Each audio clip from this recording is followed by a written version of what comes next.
What's going on, guys? It's Rob and Tommy with Combat Self-Defense, here with a quick tutorial on my favorite tool to use for martial arts, the pool noodle. This is my favorite tool to use because it's got 1,000 different uses. Aside from that, it's also super cheap. I can get 30 of these for like $10. I use these as a substitute for paddles, as a substitute for mitts, or, as we're going to do in the first part of this tutorial, as a sword. So, make sure you subscribe and you have notifications turned on, and let's get started.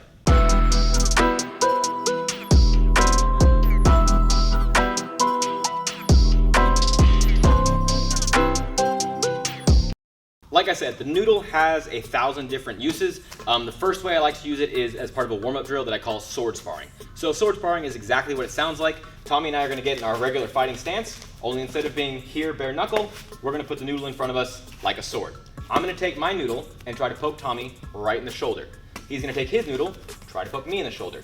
We can come here and try to smack. The problem with that is it's very obvious what I'm doing and it doesn't really mimic punching.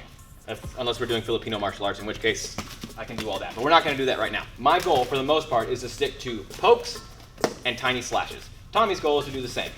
Now, obviously, as he goes for that poke, I can come here and block, right? And that's not unsimilar to cross-parrying, but it's not what we want to work on. The goal of this sparring is to work on our footwork. The goal is to work on moving your head. So you want to use your feet as much as possible. Now, that being said, I do have my rear hand, right? So when he goes for that poke, I can come here and defend, right? Again, I'm working my defense, working on attacking, right? Now, the reason I like using this, I'm gonna wail on you, right? Yep. Is I can come, smack the shit out of him, and there's no consequences. Same thing, give me one. So we're here, we touch swords, and we move on. Boom.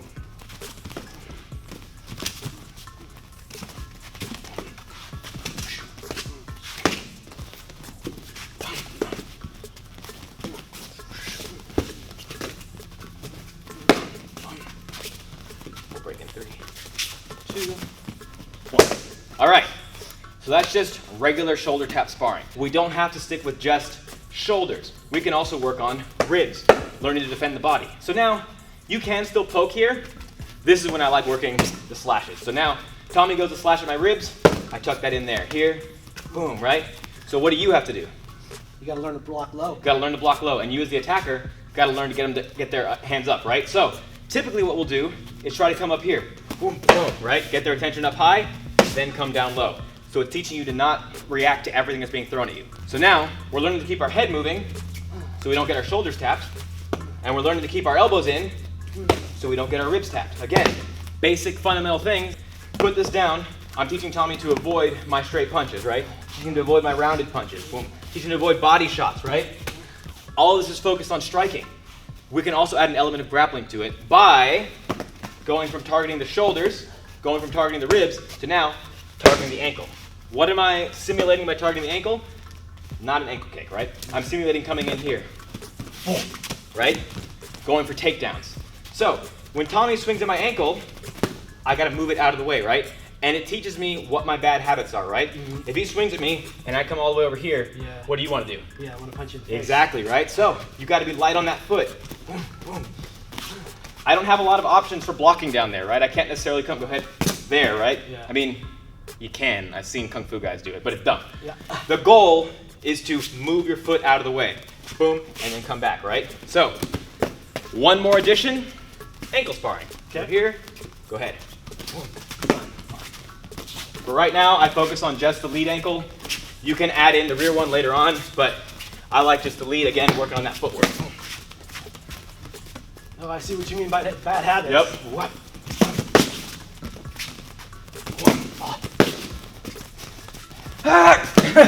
So many bad habits. And you can see it right away, right? Yeah. Every time I pull my foot back, my head comes forward, which means if he fakes, boom, there he is, right? It looks a little ridiculous. It's a little goofy. We're doing something goofy, right? We're training in ridiculous bathrobes or super tiny shorts or leotards. Yeah. You know, we're not the most serious of people. Have some fun. It's okay. So our first drill is when we both have noodles. It's a really good warm-up drill, a really good burnout drill. Again, just to get the body moving. Now, let's talk about what happens when I don't have my noodle, but Tommy still has a noodle. Tommy, you're gonna take your noodle, hold it up about chest height, maybe chin height, right there, point it straight at my head. I call this the cannon hold. He's holding it right there. Cannonball's gonna come out, boom, right there, right? My goal is to not be here. So in this case, I'm gonna step out to my left here, whoop, move underneath, and I'm gonna take my left shoulder, put it to his left shoulder, turn, here I go. Again, we're here, I step off line. Both feet have completely moved out of the way. I'm gonna step, roll underneath, put our shoulders together here, pivot, boom. Tommy's gonna turn towards me here, boom, I'm gonna go the other way. Step out, here, boom, right there. Let's do a little bit. His goal is to keep that right here on the forehead. My goal is to not let that happen, right? So I'm here, I step out, whoop, whoop, there we go. Look at that. Now I'm here, whoop. I'm working on using my blitzing footwork to move out of the way. Keep my hand high as I go for my roll, getting in close, changing position. If I want to, I can add some strikes to this, right? I can come here, I can go jab. As I go for my roll, my right hand can come here, boom. As I come out of this, I can take my left hand, check hook, move around. Again, I'm here. Where are you going? There we go. Again, I'm right here, bum, bum, bang, boom, moving. So you can be reactive with your partner, right? You can keep them honest. You can use this noodle to say, hey, your hand's dropping down, you fool, or you're bending here. Smack him in the head, right? This isn't a bad way to roll, head down. There's times to do it, but the problem is, if he's not holding a toy and my head goes down low, I'm lining myself up with his foot, with his leg, right? So, right here, I step out, whoom, whoom, right there, changing direction. Again, whoom, whoom. There we go. The thing I like about the turning part of the noodle drill is that, give me the jab cross hook, is that it makes me move. I can be here, just rolling in place, which is fine, but eventually that target's gonna find home, right? By having myself move, go ahead, give me that left hook. Here, I'm forcing my opponent to turn towards me. One thing I tell my students constantly is don't fight from here. Don't do all this work, go ahead, throw the hook at me, to get over here, boom, and then come right back where you started, right? Make him do the work, not me. So far, we've worked with both people having a noodle.